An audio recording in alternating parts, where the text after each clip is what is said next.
우리 아들이 김지수인데요. 아지매한테 집을 샀는 거 맞는겨? 맞긴 한데 무슨 일로 전화를 하셨나요? 우리 아들하고 며느리가 계약한 집을 공동명의로 변경해 달라고 하면 절대 안 된다고 하이소. 아들이 계약한 것인데 제가 어떻게 마음대로 안 된다고 할 수 있어요? 그건 아들 마음이죠. 안 됩니다. 절대로 못 해준다고 하이소. 알았지? 아파트를 매수한 아들 김지수는 2년 전 결혼하면서 전세 계약을 저에게 했거든요. 전세 만기가 되면서 새로 아파트를 구입했습니다. 그러니까 결혼 2년이 되었죠. 계약을 할 때부터 명의 때문에 부부가 마찰이 있었던 것은 사실이었습니다. 아내가 공동명의를 해달라고 했기 때문입니다. 야, 결혼한 지 안자 우리 2년 됐다. 당신은 집에 놀기만 했다 아이가.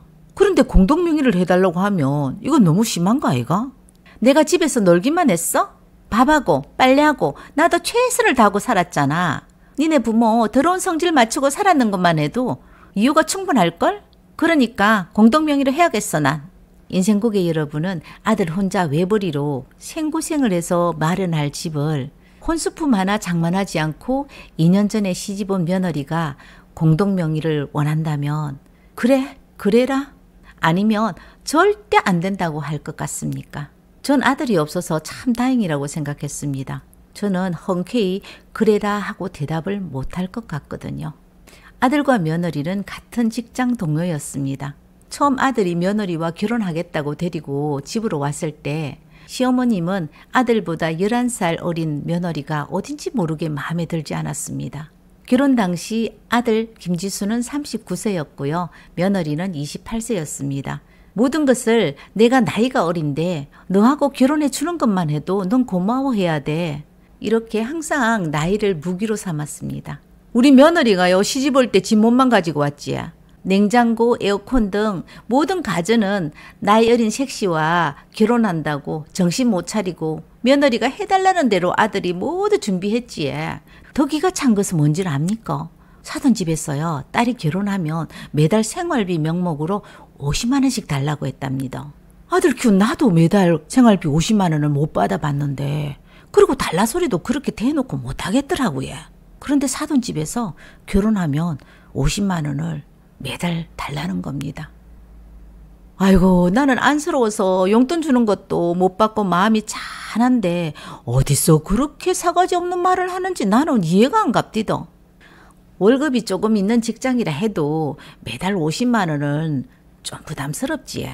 아들이 계약을 하고 집에 와서 며느리하고 많이 싸우고 나에게 이렇게 말했습니다. 엄마, 수연이가 집을 공동명의로 해달라고 하는데 어떡하면 좋겠어? 그 가시나 웃기네. 지가 우리 집에 와서 뭐 했다고? 알라를 낳았나? 지가 여기 와서 돈을 쓰기만 했지 벌기나 했나? 이제 장모님까지 공동명의로 해야 된다고 전화 오더라고. 엄마, 이사 가지 말까? 우리 아들이 공동명의를 해주는 것에 망설여지는 것도 나는 이해가 가는데 다른 사람들은 어째 생각하는지 모르겠네. 얘. 며칠 후 아들 부부가 사무실로 왔습니다. 요즘 부부들 집 살 때 공동명의 많이 하죠? 무조건 공동명의 하는 것은 아니죠. 어차피 계약서를 작성했는데 두 분이 상의 잘 하셔서 해결해 보셔요. 수연 씨는 지금 공동명의로 변경하고 싶잖아요. 그 이유를 제가 물어봐도 되나요? 평생을 함께할 우리는 부부잖아요. 왜 공동명의를 못 해준다고 하는데 나 이해가 안 가요. 공동명의 하면 세금도 많이 절약이 되는데 아니 우리는 앞으로 살 일이 짱짱하게 많은 날이 남았는데 돈 아껴야 되잖아요.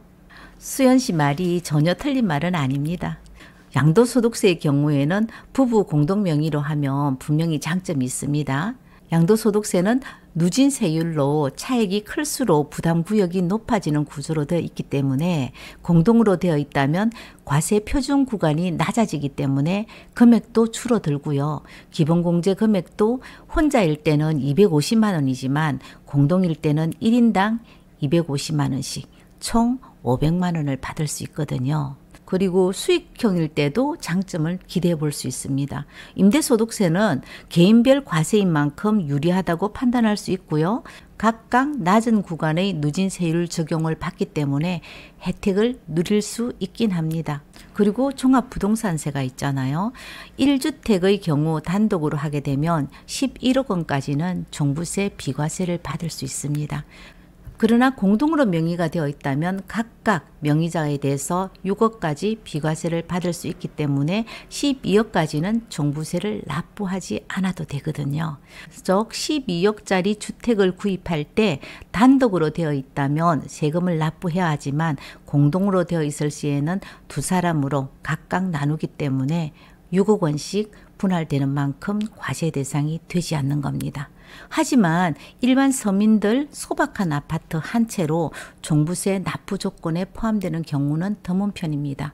그렇지만 워낙 아파트 값이 비싸서 대상이 될 수도 있겠죠. 또한 거주 목적으로 매입한 아파트라 임대소득세와도 상관이 없겠습니다. 그럼 나머지 하나 양도소득세 기본공제 250만 원 더 혜택 받는 것밖에 없지 않을까요? 니 들었지? 큰 차이 없다고 하잖아. 언제부터 네가 내 돈 걱정을 했다고. 계약서 작성했는데 다음에 집 살 때 그때 공동명의 하자. 혹시 살다가 이혼할 거 계산하는 거 아니야? 그렇게 못 믿으면 더 살 게 뭐 있어? 지금 당장 헤어지면 되겠네. 사무실이 부부싸움하는 장소도 아니고 중간에서 난처해하는 나를 잊은 듯 언쟁을 계속해 갔습니다. 공동명의를 하든 하지 않든 두 분 관계에서 일어나는 일을 여기에 오셔서 말씀하시는 것은 아닌 것 같아요. 결론을 내리지 못하고 여기 왔을 때 저에게 서로 듣고 싶은 말이 있는 것 같은데요. 남녀가 결혼하게 되면 부부로서 각자의 의무와 책임을 다 해야 합니다. 옛날과 다르게 아파트 부부 공동명의로 하는 부부가 적지 않습니다. 정말 많아요. 이 부분에 많은 사람들이 의견이 다를 수 있을 겁니다. 솔직히 전 나이가 있어서 그런지 요즘 젊은 사람들 사는 방식은 잘 모르겠습니다. 분명한 것은 연애할 때하고 결혼 생활하고는 나이가 들어본 우리가 볼 때는 달라도 너무 많이 다르다는 겁니다. 결혼하기 전에는 이 사람이라면 결혼해도 좋을 것 같다. 이것 하나면 충분하지만 결혼이라는 것은 서로 신뢰를 쌓아가면서 살아야 되는 겁니다. 연애는 만났다 싫어지면 헤어질 수 있지만 결혼을 하고 난 후에는 편하게 헤어질 수 있는 관계는 아니지 않습니까? 혹시 남편이 이혼할 수 있다고 생각하는 것이 아니라 아내분이 무의식 속에서 이혼할 경우를 생각하고 있지는 않습니까? 지수 씨도 마찬가지지만 서로 다가올 미래에 대한 확신이 부족한 것은 아닌지 생각해 봐야 합니다. 지금부터 단독으로 아니면 공동명의로 할 것이냐로 싸우지 마시고 그냥 지금 이 시간을 두 사람에게 최선을 다하고 살면 된다고 생각을 합니다. 믿음 있고 오래 결혼 생활을 하신 부부들은 서로 명의를 안 하려고 하거든요. 계약서 작성하러 오는 것도 귀찮고 혹시 대출 받으면 은행에 방문한 것도 귀찮다는 이유입니다. 정말 귀찮아서 그럴까요? 오래 함께 해준 배우자를 믿고 그리고 존중하는 마음에서 나오는 겁니다. 이제 결혼 2년 차이잖아요. 공동명의 해주면 좋고요. 안 해주면 그만이죠. 결혼 생활 20년, 30년 했는 것도 아니고 자식 낳은 것도 아니고 우리가 재산을 불릴 때 그게 귀한 것도 아니라면 무조건 공동명의를 요구하는 것은 조금 양심이 없는 것 같은데 이건 다른 사람 의견 필요 없을 것 같고요. 남편이 아내를 정말 사랑한다면 남편이 결정을 내려야 할 문제죠. 그렇다고 꼭 해줄 필요는 없다고 봅니다. 내가 요즘 사람 말하는 꼰대인가요? 소장님 꼰대 맞네 얘. 옆에 앉아있던 손님이 말을 건넵니다. 남편도 참 그렇다. 공동명의 해달라고 하면 해주면 그만이지. 싸우기는 왜 싸우는겨? 앞으로 자식 낳고 더 큰 집으로 함께 살아갈 사람인데 뭐 하려고 고민하고 있는겨? 고민하지 말고 버뜩 해주고 마이소. 실제로 결혼 비용을 아껴서 요즘 신혼집 마련하는 과정에서 여자 쪽에서 일정 부분 비용을 부담하는 경우가 많기 때문에 남편의 단독 명의는 사라지고 있는 추세입니다. 오랫동안 우리나라에서는 결혼하면 남편 쪽에서 거주하는 집을 대체적으로 마련해 왔습니다. 지금 역시 대부분 그렇게 생각을 하고요. 대신 아내는 혼수를 해왔잖아요. 그런데 요즘 혼수 제품도 너무 비싸요. 가전제품 정말 비싸잖아요. 하지만 이런 풍습에 금이 쫙 가고 있는 것이 현실입니다. 집값이 비싸도 너무 비싼 탓으로 예비 남편 측에서 모두 부담하기는 도대체 엄두가 나지 않는 경우가 많습니다. 그래서 여유 있는 신부 측에서 반반씩 부담해 주기도 하고요. 7대3, 6대4 등 집 마련 비용을 부담하기 때문에 단독으로 하는 경우보다 공동명의로 아파트를 매입하는 경우가 늘어갑니다. 결혼을 인생 역전 도구로 사용하는 여자들 들어있죠. 집을 마련하는 비용도 상당하지만 기타 결혼 비용도 상당히 많습니다. 결혼을 하고 싶지만 내 돈으로 결혼하기 싫어서, 그리고 벌어난 돈이 없어서 남자에게 모든 것을 떠넘기고 결혼하는 여자들도 보았고요. 결혼하기 전 마련한 남자의 집을 결혼하면서 여자가 공동명의로 해달라고 요구하는 그런 상식 없는 여자도 보았습니다. 또 결혼하면 일도 안 하고 취집이라 그러죠. 취집 생활을 하면서 집안의 모든 경제권에 집착하는 여자들이 결혼을 인생 역전 도구로 사용하는 경우라고 전 생각을 합니다. 아무리 부부라도 내 것도 내 거고 네 것도 내 거고 이건 아니잖아요.